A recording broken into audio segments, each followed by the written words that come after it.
Welcome to crack fun. അപ്പൊ നമ്മൾ ഇന്ന് നോക്കാൻ പോകുന്നത് 71ാമത് ദേശീയ ചലച്ചിത്ര പുരസ്കാരങ്ങളാണ്. അതായത് 2025 പ്രഖ്യാപിച്ച 2023 ദേശീയ ചലച്ചിത്ര പുരസ്കാരങ്ങളാണ് നമ്മളിന്ന് നോക്കാൻ പോകുന്നത്. ഇത് ഇമ്പോർട്ടന്റ് ആയിട്ടുള്ള ടോപ്പിക്കാണ്. അതായത് ഇത് നമുക്ക് PSCയിൽ വളരെ ഇമ്പോർട്ടന്റ് ആയിട്ടുള്ള ടോപ്പിക്കാണ്. അപ്പോൾ നമുക്ക് ക്ലാസ്സിലേക്ക് കിടക്കാം. 71 ദേശീയ ചലച്ചിത്ര അവാർഡുകൾ. ഈ 71 ദേശീയ ചലച്ചിത്ര അവാർഡുകൾ പ്രഖ്യാപിച്ചെന്ന 2025 ഓഗസ്റ്റ് 1-നാണ് പ്രഖ്യാപിച്ചത്. 2025 ഓഗസ്റ്റ് 1-ന് പ്രഖ്യാപിച്ച അവാർഡുകളാണ് 71 ദേശീയ ചലച്ചിത്ര അവാർഡുകൾ. അവാർഡിനെ പരിഗണിച്ച് 2023 സിനിമകളാണ് കേട്ടോ. എന്നത്തെ സിനിമകളാണ്? 2023 സിനിമകളാണ് അവാർഡിനായിട്ട് പരിഗണിച്ചിട്ടുള്ളത്. അപ്പം ഇത് 2025 ഓഗസ്റ്റ് 1 പ്രഖ്യാപിച്ച ദേശീയ പുരസ്കാരമാണ്, ചലച്ചിത്ര അവാർഡുകളാണ്. പക്ഷെ ഇത് എപ്പോഴത്തെ 2023 സിനിമകളാണ് 2025 ഉപയോഗിച്ചത് കേട്ടോ. അത് പ്രത്യേകം ഓർക്കണം. 2025 ഓഗസ്റ്റ് 1 പ്രഖ്യാപിച്ച അവാർഡ് ഏതാണ്? 2023 അവാർഡുകളാണ് 2025 പ്രഖ്യാപിച്ചിരിക്കുന്നത്. അപ്പൊ ഇതിനകത്ത് അവാർഡുകളാണ് നോക്കുന്നത്. മികച്ച നടൻ. മികച്ച നടനുള്ള അവാർഡ് കിട്ടിയിരിക്കുന്ന 2 പേർക്ക് കിട്ടിയിട്ടുണ്ട്. ഒന്ന് ഷാറൂഖ് ഖാന്, 2 വിക്രാന്ത് മാസി. ആരാണ്? ഒന്ന് ഷാറൂഖ് ഖാന്, 2 വിക്രാന്ത് മാസി. ഇതിൽ ഷാറൂഖ് ഖാന് മികച്ച നടനുള്ള അവാർഡ് ചോദിച്ചിരിക്കുന്ന സിനിമ ഏതാണ്? ജവാൻ എന്ന് പറയുന്ന ഹിന്ദി സിനിമയ്ക്കാണ് ഷാറൂഖ് ഖാന് മികച്ച നടനുള്ള അവാർഡ് കിട്ടിയിരിക്കുന്നത്. വിക്രാന്ത് മാസിയാണ് 12th ഫെയിൽ എന്ന ഹിന്ദി സിനിമ. 12th ഫെയിൽ എല്ലാവർക്കും അറിയുന്ന സിനിമയാണ്. കാരണം പ്രത്യേകിച്ച് നമ്മൾ PSC പഠിക്കുന്നവർ അല്ലെങ്കിൽ PSC പോലത്തെ കോമ്പറ്റേറ്റീവ് എക്സാമിന് തയ്യാറെടുക്കുന്നവർക്ക് വേണ്ടിയുള്ള ഒരു വളരെ നല്ലൊരു ഇമ്പോർട്ടൻറ്റും വളരെ നല്ലൊരു മോട്ടിവേഷൻ സിനിമയാണ്. സത്യം പറഞ്ഞാൽ നമ്മൾ ഒരു ഇച്ചിരി തളർന്നു പോകുമ്പോൾ അല്ലെങ്കിൽ നമ്മൾ ഈ PSC പഠിക്കുമ്പോൾ കുറച്ച് ഡൗൺ ആയി പോകുമ്പോൾ നമ്മൾ ഈ ഒരു സിനിമ എടുത്ത് കണ്ടാൽ മതി. അത്ര മോട്ടിവേഷൻ. ആ സിനിമ തുടങ്ങുന്ന അവസാനം വരെ ഒരുപാട് മോട്ടിവേഷൻ തരുന്ന സിനിമയാണ്. അത്ര മോട്ടിവേഷൻ തരുന്ന ഒരു സിനിമയാണ് വിക്രാന്ത് മാസി നായകനായിട്ടുള്ള 12th ഫെയിൽ എന്ന് പറയുന്ന ഹിന്ദി സിനിമ. ആ സിനിമയിൽ അഭിനയിച്ചാണ് വിക്രാന്ത് മാസിക്ക് മികച്ച നടനുള്ള അവാർഡ് ഇട്ടിരിക്കുന്നത്. പിന്നെ ലഭിച്ചിരിക്കുന്നത് നമുക്ക് ഷാറൂഖ് ഖാനാണ്. ജവാൻ എന്ന ഹിന്ദി പടത്തിനാണ് ഷാറൂഖ് ഖാനാണ് മികച്ച നടനുള്ള അവാർഡ് വേറെ ലഭിച്ചിരിക്കുന്നത്. പക്ഷേ ഇതിൽ ചെറിയ കോൺട്രവേഴ്സി ഒക്കെ ആയതാണ്. കേരളത്തിൽ എല്ലാവർക്കും അറിയുന്ന കുറെ കോൺട്രവേഴ്സി ആയിട്ടുള്ളൊരു ഭാഗമാണ് ഈ ഷാറൂഖ് ഖാനും ഈ തവണത്തെ 71 ദേശീയ ചലച്ചിത്ര അവാർഡും ഷാറൂഖ് ഖാന്റെ അവാർഡ് ലഭിച്ചതൊക്കെ. അപ്പൊ നമ്മൾ അതിലേക്കൊന്നും നമ്മൾ കടക്കുന്നില്ല. ഇത് പക്ഷേ ഇത് ഇമ്പോർട്ടന്റ് ആണ്. അപ്പം ഈ ഷാറൂഖ് ഖാൻ അവാർഡിന്റെയും വിക്രാന്ത് മാസിക്ക് അവാർഡ് കിട്ടിയത് വളരെ ഇമ്പോർട്ടന്റ് ആണ്. കാരണം ഇങ്ങനെ ഒരു കോൺട്രവേഴ്സി നടന്നുകൊണ്ട് തന്നെ ഈ PSC ഇത് എടുത്തു ചോദിക്കാനുള്ള സാധ്യത കാണുന്നുണ്ട്. കാരണം അത് ഒരുപാട് വാർത്തയായ ഒരു സംഭവമൊക്കെ ആയിരുന്നു. കുറെ ഈ ന്യൂസ് ചാനലുകളിലാണെങ്കിലും അല്ലെങ്കിൽ നമ്മുടെ ഈ സോഷ്യൽ മീഡിയയിലൊക്കെയാണ് ഒരുപാട് ചർച്ച ചെയ്യപ്പെട്ട ഒരു അവാർഡായിരുന്നു ഇത്തവണത്തെ ചലച്ചിത്ര അവാർഡുകൾ. അപ്പൊ അതുകൊണ്ട് തന്നെ ഇത്തവണ എന്തായാലും ഇത് ചോദിക്കാനുള്ള സാധ്യത കൂടുതലാണ് PSCക്ക്. കാരണം ഇങ്ങനെയുള്ള ഈ കൂടുതലായിട്ട് സോഷ്യൽ മീഡിയ അല്ലെങ്കിൽ ഈ ന്യൂസ് ചാനലുകളിലൊക്കെ വരുന്ന ഇതാണ് കൂടുതലായിട്ട് അവർ എടുത്ത് ചോദിക്കാനുള്ള സാധ്യത കാണുന്നുണ്ട്. ഷാറൂഖ് ഖാന്, വിക്രാന്ത് മാസി ഇവർ രണ്ടുപേരുമാണ്. ഷാറൂഖ് ഖാൻ ഏതാണ്? ജവാൻ എന്ന ഹിന്ദി സിനിമയ്ക്കും വിക്രാന്ത് മാസി 12th ഫെയിൽ എന്ന ഹിന്ദി സിനിമയ്ക്കും.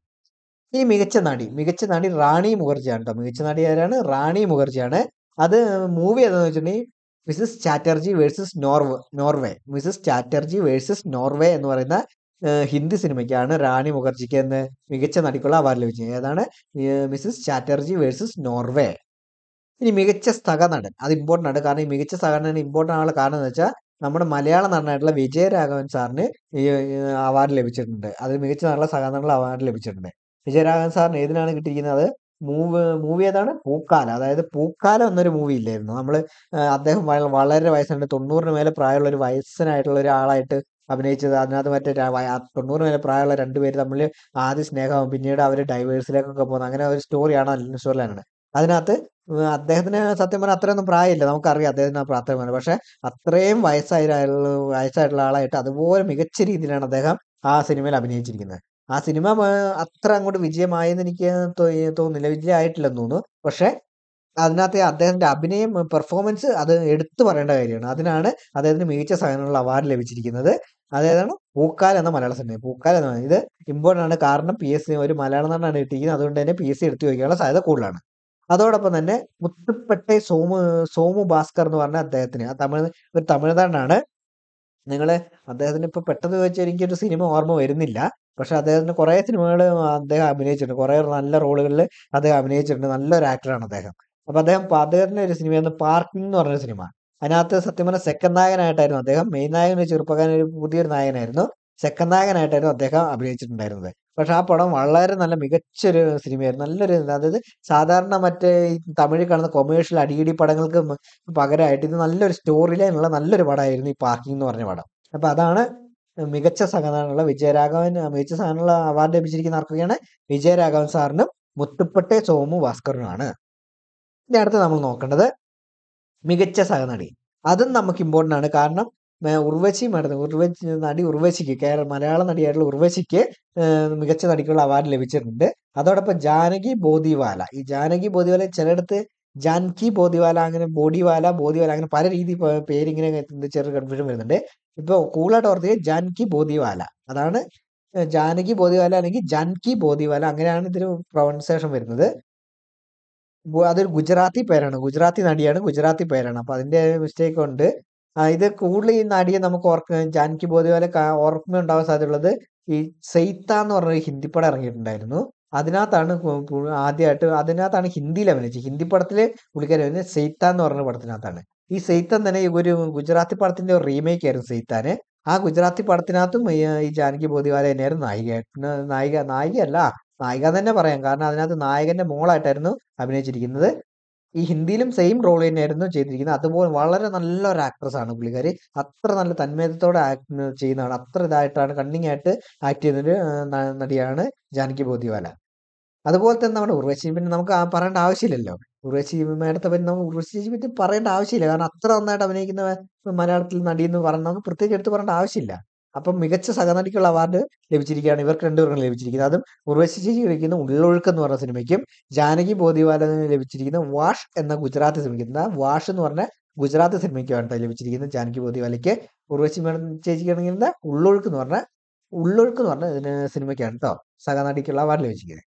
ഇനി മികച്ച സിനിമ വെച്ചാൽ അത് നമുക്ക് ആ വർഷത്തെ ഏറ്റവും മികച്ച സിനിമ നോക്കുകയാണെങ്കിൽ അതേതായാലും 12th ഫെയിൽ തന്നെയാണ്. അത് വേറെ നമുക്ക് അതിനകത്ത് ഒരു ഒബ്ജക്ഷന്റെ ആവശ്യമില്ല.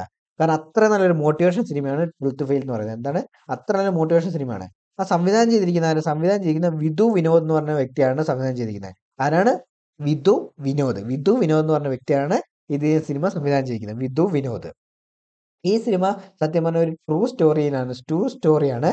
ഒപ്പം ഇത് ബേസ്ഡ് ചെയ്തിരിക്കുന്ന ഒരു 12th ഫെയിൽ എന്ന് പറഞ്ഞ അനുരാഗ് പതക് എന്ന് പറഞ്ഞ ആൾ എഴുതിയിട്ടുള്ള 12th ഫെയിൽ എന്ന് പറഞ്ഞൊരു ബുക്കുണ്ട്. അനുരാഗ് പതക് എഴുതിയിട്ടുള്ള 12th ഫെയിൽ എന്ന് പറഞ്ഞൊരു ബുക്കുണ്ട്. ആ ബുക്കിനെ ബേസ് ചെയ്തിട്ടാണ് ഈ സിനിമ ഇറങ്ങിയിരിക്കുന്നത്. ഒരു IPS ഓഫീസറിന്റെ കഥയാണ്, ഒറിജിനൽ ആയിട്ടുള്ള ഒരു IPS ഓഫീസർ. അതായത് ഇതിനകത്ത് പറയുന്ന അദ്ദേഹം ഒറിജിനൽ ആയിട്ടുള്ള, അതായത് ശരിയായിട്ടുള്ള ട്രൂ സ്റ്റോറിയാണിത്. ഈ ട്രൂ സ്റ്റോറിനെ ബേസ് ചെയ്തിട്ടാണ് ആ ഒരു ബുക്ക് എഴുതിയിട്ടുള്ളത്. ആ ബുക്കിനെ ബേസ് ചെയ്തിട്ട്, ആ സ്റ്റോറിയെ ബേസ് ചെയ്തിട്ടാണ് ഈ സിനിമ ഇറങ്ങിയത്. ആ ബുക്കിന്റെ പേരും 12th ഫെയിൽ എന്നാണ്, സിനിമയുടെ പേരും 12th ഫെയിൽ എന്നാണ്. ആ ബുക്ക് എഴുതിയിരിക്കുന്ന അനുരാഗ് പത്തക് ആണ് ബുക്ക് എഴുതിയിരിക്കുന്നത്. ആരാണ്? അനുരാഗ് പത്തക് എന്ന് പറഞ്ഞ വ്യക്തിയാണ് ആ ബുക്ക് എഴുതിയിരിക്കുന്നത്. ഈ സിനിമ സംവിധാനം ചെയ്തിരിക്കുന്നത് അത് വിധു വിനോദാണ്. ഈ സിനിമ സംവിധാനം ചെയ്തിരിക്കുന്നത് വിധു വിനോദാണ് സംവിധാനം ചെയ്തിരിക്കുന്നത്.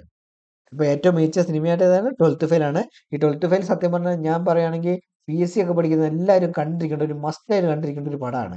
അത്യാവശ്യം ഹിന്ദി അറിയില്ലെങ്കിൽ സബ് ടൈറ്റിൽ ഇട്ടാണെങ്കിലും കാണും. ഇപ്പൊ എനിക്ക് തോന്നുന്നത് ഹിന്ദി അല്ലാതെ അത് ഡബ്ഡ് വേർഷൻ ഒക്കെ വലിയ അവൈലബിൾ ആണെന്ന് എനിക്ക് തോന്നുന്നത്.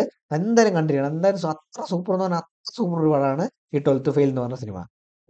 അത് അത്ര നമുക്ക് മോട്ടിവേഷൻ എന്ന് പറഞ്ഞാൽ അങ്ങനെ മോട്ടിവേഷൻ തരുന്നതായിരിക്കും. പ്രത്യേകിച്ച് നമ്മൾ ഈ PSC പഠിക്കുന്നവർക്ക്, SSC പഠിക്കുന്ന PSC, പിന്നെ കോമ്പറ്റേറ്റീവ് എക്സാമുകൾ, IAS, IPS, ഇങ്ങനെ ഒരു നമ്മൾ ലക്ഷ്യബോധത്തോടെ പഠിക്കുന്ന എല്ലാവർക്കും അത്ര മോട്ടിവേഷൻ തരുന്ന സിനിമയാണ്. ഈ നമ്മൾ പണ്ട് മറ്റേ ദുൽഖറിന്റെ ഒരു പടം ഇല്ലായിരുന്നു, മറ്റേ വിക്രമാദിത്യ എന്ന് പറഞ്ഞ പടം. അതിന്റെ ക്ലൈമാക്സ് നമുക്ക് അത്ര ഒരു ചെറിയ പോർഷനിൽ പോലും നല്ലൊരു മോട്ടിവേഷൻ നമുക്ക് തന്നിട്ടുള്ള ഒരു പടമാണ് അത്. ആ ചെറിയ പോർഷനാണ് ഏറ്റവും ഇമ്പോർട്ടൻ്റ്. ആ ക്ലൈമാക്സ് പോർഷനാണ് ആ സിനിമയിൽ ഏറ്റവും ഇമ്പോർട്ടൻ്റ് ഉള്ള ഭാഗം. ആ ഭാഗം പോലും അത്രയും നമുക്ക് മോട്ടിവേഷൻ തരുന്നുണ്ട്.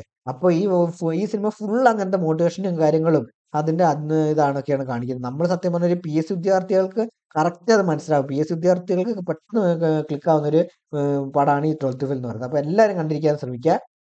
കാരണം ഈ PSC പഠനം എന്ന് പറയുന്നത് നമ്മൾ എപ്പോഴും ഈ പഠനം തന്നെ ആയിരിക്കണം. ഇടയ്ക്ക് ഒരു മൈൻഡ് റിലാക്സ് ആയിട്ട് ഇടയ്ക്ക് സിനിമ കാണുന്നതിന് കുഴപ്പമൊന്നുമില്ല കേട്ടോ. കാരണം ഈ റാങ്ക് മേടിച്ച എല്ലാവരും ഈ 24 മണിക്കൂർ അല്ലെങ്കിൽ വേറെ ഒന്നും നോക്കാതെ ഈ പഠനം മാത്രം ചെയ്തിട്ടായിരിക്കും എല്ലാവരും ഒന്നും ഈ റാങ്കിൽ എത്തിയിട്ടുണ്ടാവുന്നത്.